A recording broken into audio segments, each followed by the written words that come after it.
Last Saturday after ng therapy ni Dalial ay dumiretso kami dito sa SM Clark. Pinilhan namin siya ng shoes mula doon sa natanggap kong gift noong Mother's Day at birthday ko. Sa Jollibee sana kami kakain dahil pinapractice din namin siya na mag-order ng pagkain gamit ang kiosk, pero dahil puno ng tao sa fast food, kaya dito na lang kami sa Kenny Rogers kumain.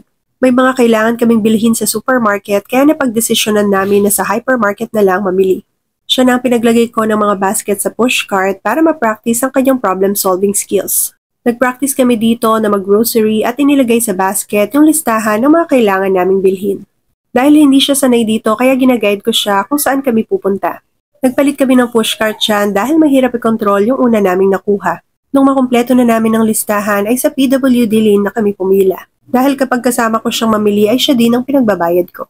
Dahil madami-dami ang pinamili ng mga nauna sa amin sa pila ay na-practice din ang kanyang waiting tolerance o waiting skills. Bago kami umuwi ay dumaan muna kami sa Pedia Clinic dahil napansin namin na parang aatake ang asthma niya dahil may madalang siyang pag-ubo. Habang nagpapacheck up ay kung ano-ano pang pagkain ang nahingi niya kay Doc. Noong nakita niya ang flashlight sa stethoscope ni Doc habang chinecheck ang paghinga niya ay pinasindi niya ito at kusa niyang binuksan ang bibig niya. Medyo namumula daw ang tonsils niya at meron siyang plema kaya naresetahan siya ng mga gamot. Mabuti na lang at hindi ko na problema ang pagpapainom ng gamot sa kanya ngayon.